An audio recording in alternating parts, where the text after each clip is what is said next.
okayfm 101.7.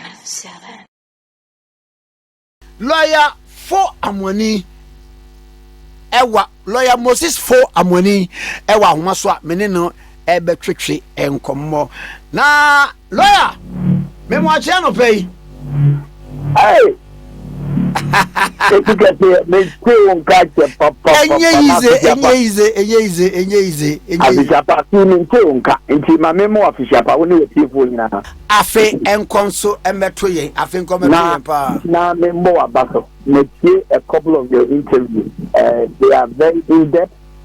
They also be said you are unbiased. I would say you see you are always obedient, but they don't realize that they are listening to themselves alone. I would say,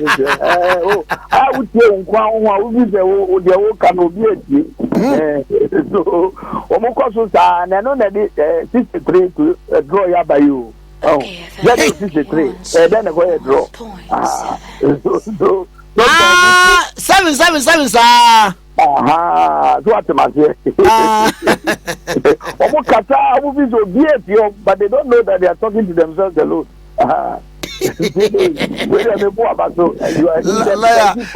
Broadcast journalism. Let me talk like a broadcast industry player. We've been here for over 40 years and more. Yes. It doesn't matter, even if you have a certain political viewpoint. Let's be in-depth in your analysis and open up to other views, because when you take the license, you're operating under the Ghanaian constitution. And your constitution, the 1992 constitution enjoys journalists to be balanced in their reportage. And also the laws governing the operation of journalism in this country, you're obliged to be balanced. There's also is against the law. For example, somebody is committing murder. Former group now, so I know the constitution and the law doesn't allow it. But apart from that, you must be balanced and you must open up. So that it's not as if we start no quan and it be that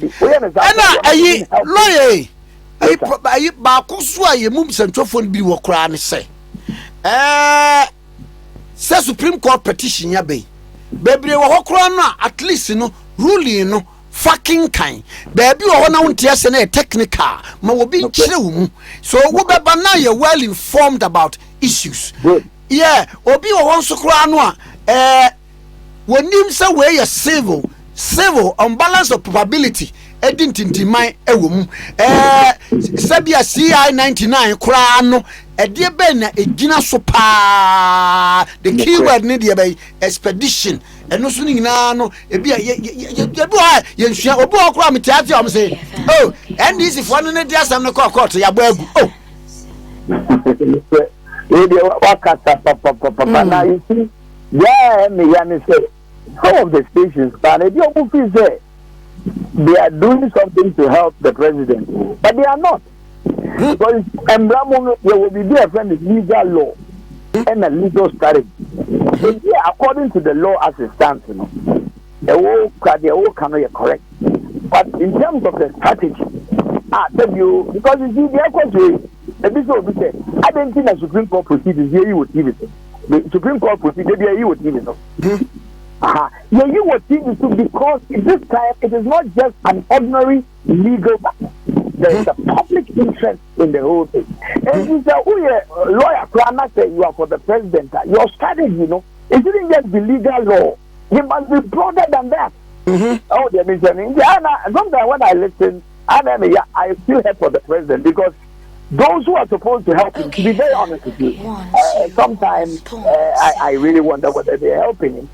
Or not, because you can do a good job, and in the end you will find. You can do a good job legally, but in the eye of the public, they will say you have lost the public. But this is not just about the law. This particular election petition, in fact, what is the trial is according to Article 1 of the Constitution. See, Article 1 says sovereignty resides in the people of this country. And all the powers of government are supposed to be exercised for and on behalf and for their welfare. To me, what Ghana hangina as the Ghana for there will be a different chance as all your president, all your parliament, all your minister. Here we put me. You are supposed to exercise it on behalf of the people of this country. And in every 4 years, we are but not Ghana for starting in that year. We delegate it to a president and to parliament. And this year, Kotwaba no will be the petition, but Saturday 2 years, and whichever way it is. That particular petition of Supreme Court is superintendent. They are what is that? It's a trial. It is the exercise of the sovereign will of the people of this country. The lawyer did anything else. I'm telling you. It doesn't matter. You see, and I make us sometimes they think they're helping the president, but to be honest with you, I feel a bit worried sometimes. That's part of the matter. President, what is we? Yes.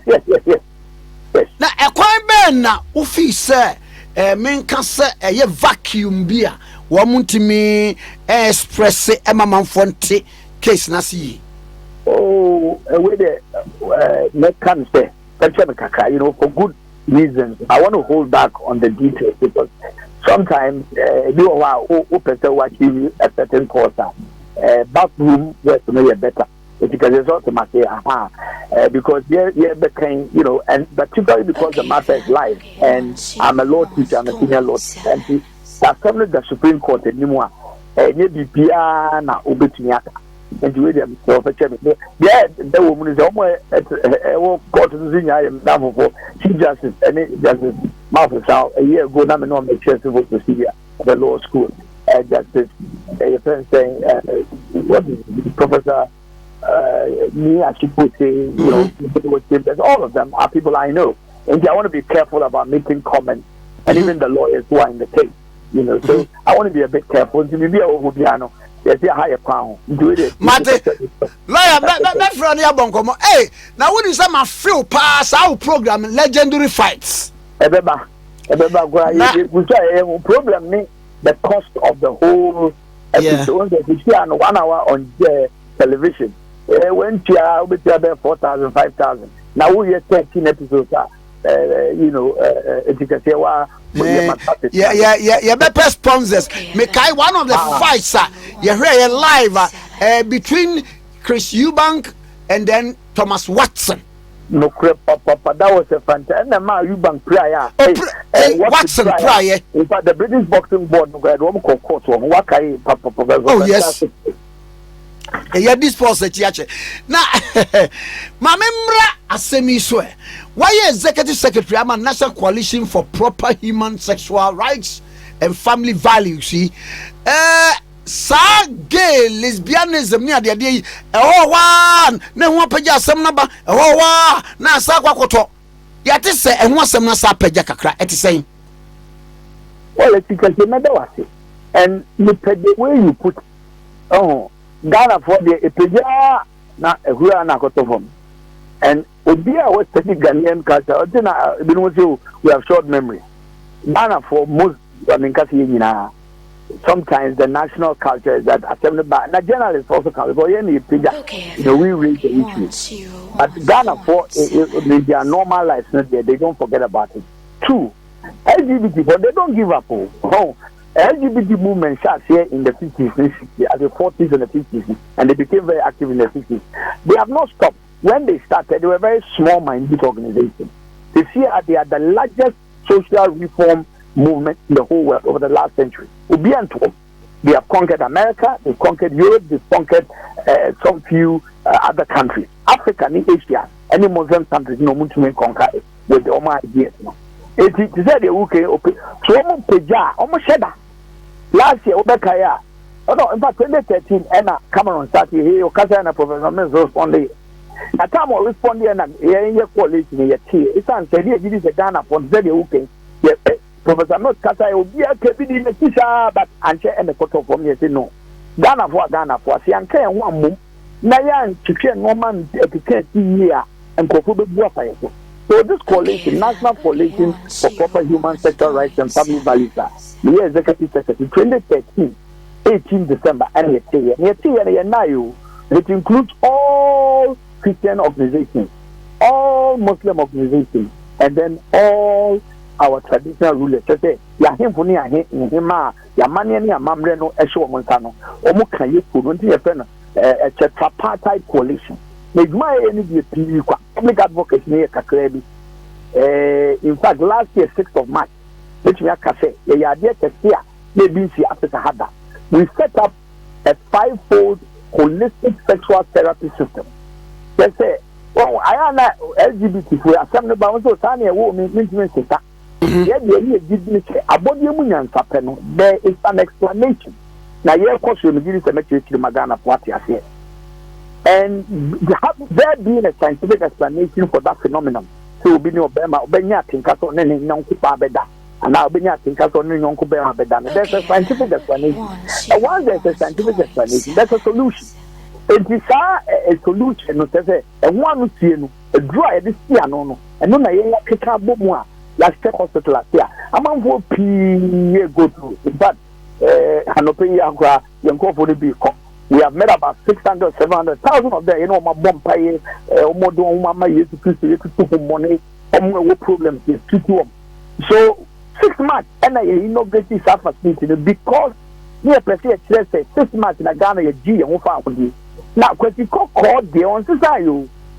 George Floyd, I always say, because you need a nice skin consonant. But Joe Biden cracker home so almost support Africans. No more they take a knee. Only a Bema Bisa I say if the white people really love Africans, I didn't think that you Bema no before Bama I want to Yem Fabian Yajuma. Meanwhile, European Union, your friends are almost bureaucracy, US ambassador. Any Australian ambassador.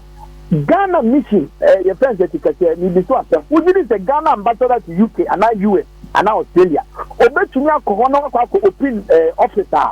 You didn't encourage polygamy and now polygamy. And can chance number 2. Chance Ankasa Comatum. Thank you, Mr. Papa. And then Joe Biden in the Democratic Party, Muslim before. I didn't think a more the other Ayo, ye implementing what is the cabinet saying. Now, yeah, cannot dear. Yeah, by force. Momo the energy, most low, is illegal, into the best idea. That Momo the energy. Is it not a new form of neo-colonialism and now the friend of cultural imperialism? At the I am saying, and obviously a Jimmy and me, I don't know, I am not because oh, why are you so passionate? Let me say, I am passionate because 600 years ago, about one of the fire and enslaved us. 1884, European Union for Yao, Yao, take a say, almost class a partition Africa, almost change you over away, Britain, France, the UK for this same union for European Union, divided Africa, actually, every conquest, we are trained before we got independence. When I'm not that time now, said you, Benjamin Brenner, almost fire no Mumbi acquired. This time, there is a new breed of African. We are sharp, we are smart, we are intelligent, we are clever. In fact, we are sharper than them. Now, you better say, for the first time, we will construct a solution to a problem which they cannot tackle. Now, another question, go there, one could be office. After the office is done, all they make LGBT activity, efficacy. I don't know, dear. I mean, same now will be the scientific explanation for LGBT. L is hope for lesbian, G is for gay, B is for bisexual. When you move actually, it says L is you know. Now, why I would say I was born like that. I think I say, what is the rational explanation for saying, say, okay, a training and so we were born like that? I think I say, what to be that? I think we want to be that. Do you know for transgender, almost sex? You know for queer, I know for intersex. If I don't mind the platform, almost the intersex council, there's a answer be a day. Now, my main church, the homosexual activity. See, a cast will be homosexual. Not just all what think, cast on the same sex, no better. You know, we have a feeling, attraction towards the opposite sex. I mean, I go beyond it because ultimately, you know, that relationship leads to sexual relationship. Even to marriage. If you're from the same-sex marriages. Now, what is the scientific explanation? I will use a South African runner. Pastamenya. So the who follow sports and do him no boy. Yeah. Good. It's an 800-meter runner or your bar. Yeah, bar. Or black son, be. Yeah. Thank you. He's a female, but she's got masculine nature. Yeah. Now, let me explain, because that is the core explanation. Because we see for here. Oh, we see who nipa that can be away of ban or bema. We are bar. We won't come more be a friend of hormone. And no, Emma or buy your bar. The bones and in Pokue now, but at a certain age, nice. Now, the shape we hit the back fine. Now, the two sweat is fine. And then two genital. Now, the sexual, the organs, reproductive organs are developed. Now, the woman in fact.